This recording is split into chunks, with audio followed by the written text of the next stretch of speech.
what would it feel like to live against your design? Bad. Feel pretty bad. Most of the commandments and holy rules basically say this: don't piss off your fellow man and care about him. I can get more for myself if I care about others less. It becomes wrong when you start taking from others to get it.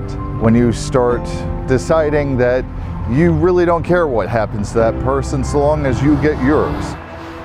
Which actually tracks with the fact that we're all from the same source. We're all made of God. Which also tracks with the original idea of what hell was in the Bible. Which was not this lake of brimstone and fire, that's actually Revelations and a whole different thing, but a cold, dark place that was outside of God's light. So we've already discussed that, you're God, I'm made of God, we're all of this is made of God. And if you're focused on yourself so much to the point that you're willing to sacrifice others or what other people have or want for that, well, then you are separating yourself from God. And I have to believe that after you leave, once you discorporate or whenever you shed this physical shell, chances are the trend's going to continue.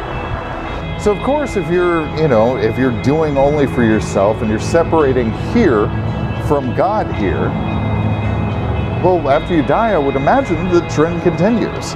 It's not so much God casting us out as we're, he's like, get down off of there. No, I'm not. I mean, like, I guess that would really sell this. That's our own doing. Guys, time to own it. We're the ones actively separating. When I try to put a definition on evil, the one I keep coming back to is this willful disconnect from God.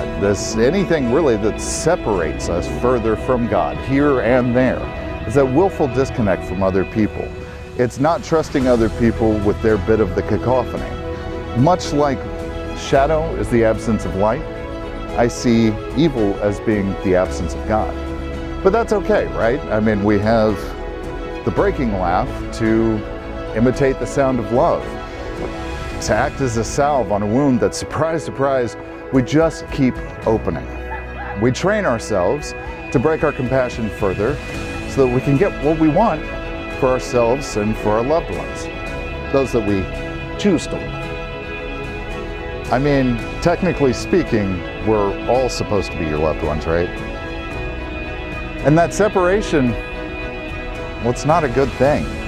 It doesn't lead to good things.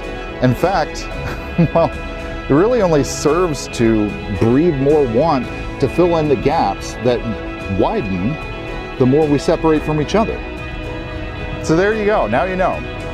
You keep an eye on your laughter, keep an eye on your compassion, and also don't care less about people in order to get more for yourself. I really shouldn't have to say that one, people, but here we are.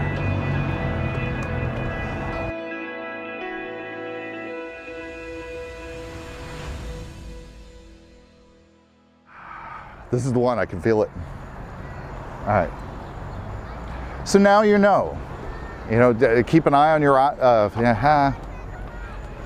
Don't overthink it. Just be natural. Be Will. Good point.